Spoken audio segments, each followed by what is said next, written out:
పెళ్లి కాని వాళ్ళకి మళ్ళీ మీరు నమ్ముతున్నారుగా అంటారేమో. పెళ్ళైన వారికేనమ్మా ఈ కొడిషన్. తల్లిదండ్రుల్ని అత్తమామల్ని నమ్మకండి. ఎందుకు నమ్మొద్దని చెప్తున్నానో తెలుసా? పెళ్లిళ్ళు అయ్యే వరకే నా కూతురు, నా కొడుకు, నా చిన్న కూతురు, నా పెద్ద కూతురు అని ముందు పెట్టుకొని ముద్దాడుతూ కొడుకుని ప్రేమిస్తూ ఉంటారు. పెళ్ళైన ఏమంటారో తెలుసా? వాడు ఎంత తప్పు చేసేసారు. పెళ్లి కాక ముందు అంత తప్పు చేసినా నా కొడుకు వీరుడు అంటారు, నా కూతురు పెద్ద అంటారు. కానీ పెళ్ళైనాక ఎంత తప్పు చేశాడు అనుకోండి, అంటారు. అంటారా అక్కడ? నేను లోకం గురించి చెప్తున్నానమ్మా. అంటారా అక్కడ? ఈ భార్య తీసుకోపా అంటది తల్లి అయితే. అదే అత్తగారు అనుకో, ఈ భర్త నీకు చెప్పుకోలేవా? చెప్పుకోగా ఇంటికి అంటది. ఎప్పుడైతే ఇంటి పేరు మారిపోతే ఏమైందమ్మా? అంతే కదా. నేను పెళ్ళైన వాళ్ళకైనా పెళ్లి కాని వాళ్ళ గురించి చెప్పారు. అయితే మొదటిది తల్లిదండ్రుల్ని నమ్మద్దు, అత్తమామల్ని నమ్మద్దు. రెండవది ఏంటి? అన్నదమ్ముల్ని నమ్మకండి. యోసేపులాగా అమ్మేస్తారు, ఆస్తుల కోసం అమ్మేస్తారు అన్నదమ్ములు. ఆస్తి అంతస్తుల కోసం డివైడ్లో తెలియాలి వాళ్ళ ప్రేమ ఎంత అనేది. గజము నాకు వస్తుంది, 2 గజాలు నీకు వచ్చింది, నువ్వెందుకు రా అని చెప్పి చంపడానికి సిద్ధమవుతారు, సావడానికి సిద్ధమవుతారు. అన్నదమ్ముల్ని నమ్మకండి. అలాగే అక్క చెల్లెల్ని కూడా నమ్మకండి. రాజేలు లేయ నేను మీకు అందరికీ బైబిల్లోనే చూపిస్తున్నాను, నా సొంత మాటలు మటుకు కాదు. అక్క చెల్లెల్ని కూడా నమ్మకండి. రాజేలు లేయ ఏ విధంగా వాడబడుతున్నారో మీకు తెలుసు. కానీ అలా ఉండరు, కానీ అమాయకంగా ఉంటారు అన్నమాట. అమాయకంగానే ఉంటారు. నా దాని ముందు ఏమంటారు? ఈ అక్క ఇలా ఉంటుంది, అలాంటిది మీ చెల్లిగా అదే ఇలా చెప్తూ ఉంటారు. అందుకని అక్క చెల్లెల్ని కూడా నమ్మకండి. బావా బామర్దుల్ని నమ్మకండి. వాడు బలముందనుకో, నా వాడు అని ఏం చేస్తారు? చేయి నేరేసుకొని మా బావ అంటారు. నువ్వు బలహీనుడు అయితే అదేమో నాకు తెలియదు అని చెప్పేసి అంటాడు. మీ అందరికీ ఒక క్వశ్చన్. బైబిల్ గ్రంథంలో వదిన అనే మాట ఎక్కడైనా ఉందా? వదిన అనే మాట ఇది స్టేటస్ లో 4-5 సార్లు పెట్టా. ఎవరైనా రెఫరెన్స్ ఇస్తారేమో. వదిన ఆడబిడ్డల్ని నమ్మద్దు, అస్సలు నమ్మద్దు. ఎందుకంటే బైబిల్ గ్రంథంలోనే వాళ్ళ గురించి లేదు. అంటే నాకు తెలిసి లేదు. ఒకవేళ ఉంటే కనుక చెప్పండి, నోట్ చేసుకుంటాను. వదిన ఆడబిడ్డలు ఎందుకు నమ్మద్దు అంటే, అన్న భార్య అయినా తమ్ముడు భార్య అయినా పెడితే పెళ్లి కూడా అంటారు, లేకపోతే సాగు కూడా అంటారు.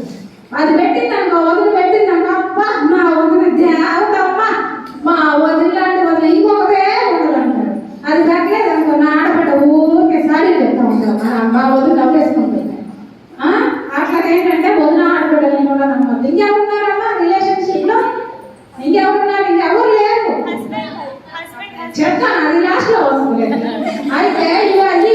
ఎవరిని నమ్మద్దు, తల్లిదండ్రులు నమ్మద్దు, అత్తమామల్ని నమ్మద్దు, అన్నదమ్ముల్ని నమ్మద్దు. ఇవేంటి జీవితంలో ఎంత కరెక్ట్గా మాట్లాడుతుంది, సన్యాసం తీసుకోక అనుకుంటున్నారేమో.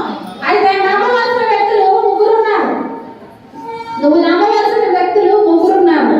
3 ఎవరయ్యా అంటే, నేను భూమి మీదకి తెప్పించి దగ్గర నుంచి ఎంత పెద్దవాడు అయ్యే వరకు పుట్టి పోషించి నీకు శ్రమనిచ్చి నీకు ఆయుష్నిచ్చి ఆరోగ్యాన్నిచ్చి నేను తీర్చిదిద్ది, అందమైన బొమ్మల్లాగా తీర్చిదిద్ది తన రూపాన్ని ఇచ్చిన యేసు ప్రభువు అంటున్నాడు. మొదటిగా యేసయ్యని నమ్మండి. అయ్యా నువ్వు నాకు ఆయుష్నిచ్చావు, నాకు ఉన్న సమస్తాన్ని ఇచ్చావు అని దేవుడిని నమ్మండి. రెండవది లైఫ్ పార్ట్నర్ ని నమ్మండి. అమ్మా పెళ్లి కాని వాళ్ళ గురించి కాదు అని నేను ముందే చెప్పాను.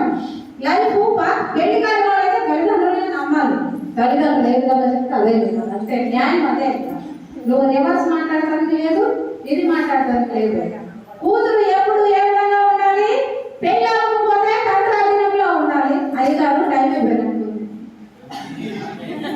కూతురు పెళ్లి అవ్వకపోతే తండ్రాధీనంలో ఉండాలి, పెళ్ళైతే భర్తాధీనంలో ఉండాలి, ఒకవేళ వృద్ధాప్యం వస్తే కొడుకుల ఆధీనంలో ఉండాలి. అదే న్యాయము, అదే చట్టము. అదే ఇంకా ఎవరిని నమ్మద్దన్నాను. మొదటిగా దేవుడిని నమ్మండి. 2 నువ్వు చేస్తున్న వృత్తి, చెప్పులు కుట్టే వ్యాపారం కానివ్వండి, ప్రింటింగ్ ప్రెస్ కానివ్వండి, టాపిక్ పని కానివ్వండి, పెయింట్ పని కానివ్వండి, ఏదైనప్పటికీ, ఏ ఉద్యోగమైనప్పటికీ కష్టపడి పని చేసిన వాడు ఐశ్వర్యవంతుడు అవుతాడు అంటాడు దేవుడు. ఆమేన్. కష్టపడేటప్పుడు ఇష్టంగా కష్టపడండి. ఊరికే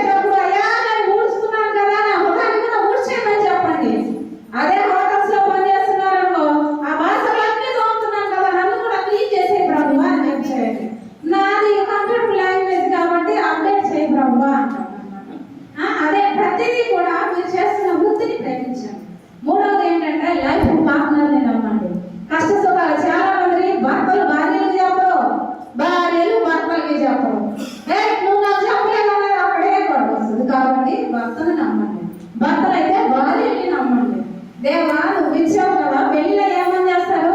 మేలుకైనను కీడుకైనను కలిమి అందును లేమి అందను ప్రమాణాలు చేస్తావుగా. ప్రమాణాలు చేసినప్పుడు ఏ విధంగా చెప్పాలి? అందుకని లైఫ్ బాగుంటుంది నమ్మండి. అదే పెళ్లి కాని వాళ్ళైతే మనకు తల్లిదండ్రుల మాటే వినటమ్మా. తల్లిదండ్రులు ఏం చెప్తారు? ఓకేనా? మీ అందరినీ కూడా మహిమ